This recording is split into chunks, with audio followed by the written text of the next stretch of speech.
My name is Thomas Meier. I am working for HPE in the Data Practices group, and I'm technologist there. And normally in the Data Practices group, we speak about data-centric architectures, IT architectures. And when it comes to IT infrastructure, we work close together with Schneider, so in different areas. For example, to provide the whole infrastructure to the customer as a service on-premise. This is something we do together. And today I will speak about two different use cases in this area. One use case will be about edge computing, so what we do there in the area of cars, and the other one will be about digital twins. So what, for example, do we do to provide digital twins and visualize digital twins? This fits perfectly to the Ariba Operation Center. So digital twins is something where you can plan and optimize, for example, a factory. But first, I will speak a little bit about what we are doing with edge computing. For example, with BMW. So we have an example there. If you want to see this and dig a little bit deeper, this is just a teaser for you. You can come over to us in hall number 15. We have a BMW there, and we can show what we do together with Schneider there in this case. This is a use case. So who drives e-cars today of you? No one? Two people. Okay. Okay. So BMW, for example, developed new cars. So the new series of BMW will come out in 25, and they do a lot of development. So right now, the goal is to do as much as possible in the digital world. So do a lot of crash simulations and so on in the digital world. But in the end, you have to bring test cars to different sites in the world to do a lot of testing too, and to get a lot of data and see, okay, how do the new cars react? If you go, for example, in the northern area where it's pretty cold, or if you go, for example, to Africa in the desert where it's pretty hot.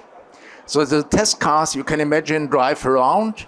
And what do you think, how much data a test car collects per day, per drive? So do you have a number? Yeah, just rough estimation?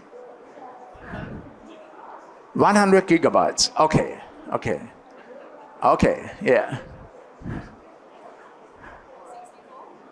64 gigabytes or terabytes? Okay.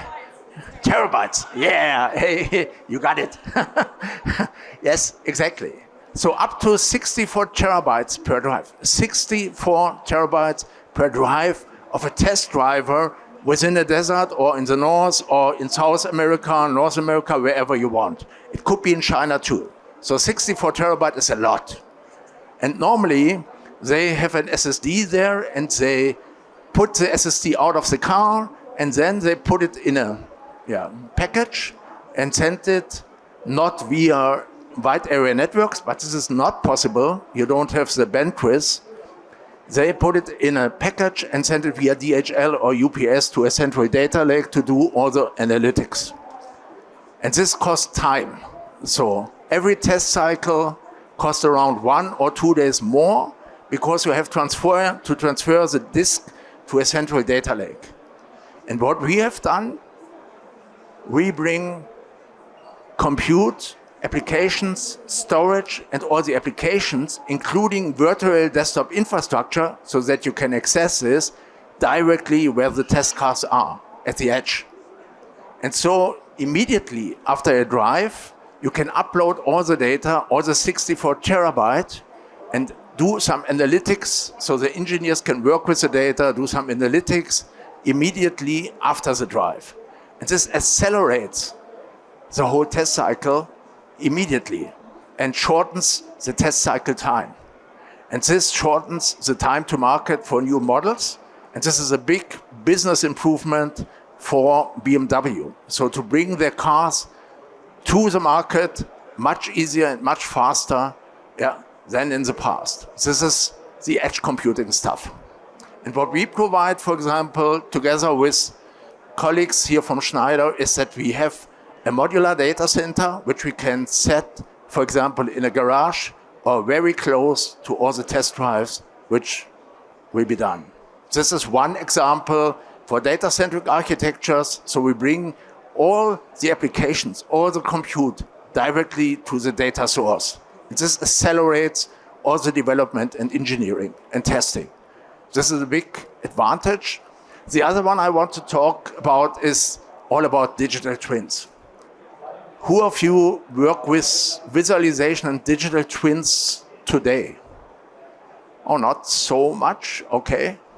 So it's all about, do a lot of planning, do a lot of optimization of, for example, a factory, so that you can simulate what a factory will do, what's the best way. So do robot simulation, do robot gym, they call it so, or do human simulation, how humans react within a fabric.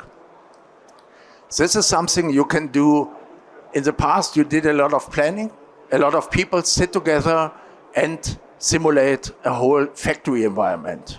Today, you can do this you bring all the 3D assets from different sources together so that the people can work and simulate a whole factory. So the big obstacle here is that you have a lot of different data sources. So if, for example, it could be a CAD system like CATIA, it could be a building information management system where you have all the big buildings and all the informations out of the buildings. It could be a robot company like KUKA, for example, but you have to bring all the 3D stuff together. Then you can have a digital twin of a factory, can visualize the whole digital twin, and then later on, you can, after visualization, you can do a lot of optimization. The big advantage here is that all the people can work together from different departments, so from different domains to build this kind of factories, and they can accelerate and optimize the planning and later on all the optimization in terms of rollout of factories worldwide. This is another thing where you bring all the data together. So when we look on the whole environment, it's very important. In the past, we went in the direction of application-centric IT architectures. Right now, since 2 or 3 years, we go more and more in the direction of data-centric architectures. So that the data is important stuff which we keep, which we share, which we work with from different departments. So we get data from different data sources, bring them on one data platform, and then you can work with it later on. And this is the preparation, for example, for all what we do with artificial intelligence too. This is an important stuff that we bring the data together and work and analyze the data.